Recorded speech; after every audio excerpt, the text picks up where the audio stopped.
We are now in the very high pressure and very tight in terms of the bed provision and also the manpower provision. Right now, as we observed yesterday, as the Department of Health actually widens the reporting criteria for the new disease. From yesterday, 12 noon till the 8 a.m. of this morning, we already received 66 reported cases, which is quite an increase in number comparing with our previous days.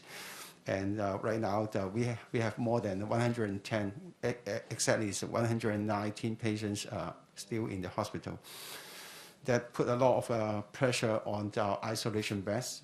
And our clusters, in this morning, we have a central meeting, but all the clusters already claim that their adult isolation beds are actually quite full. Some are already fully occupied.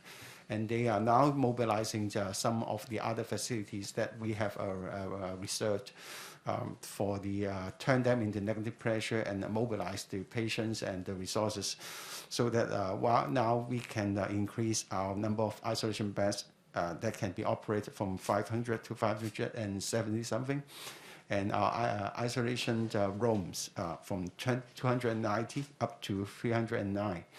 But even with that, our isolation room, the occupancy is still more than 70%.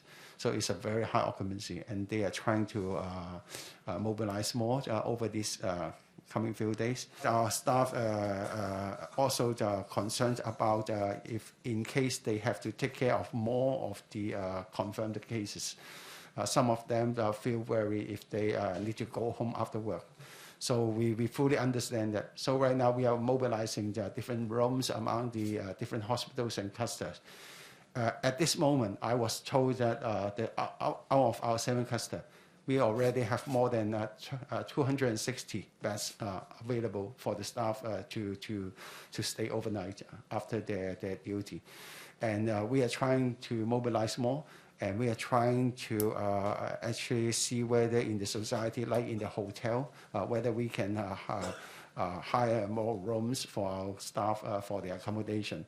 And we have good news that a few hotels already say they would try their best to help.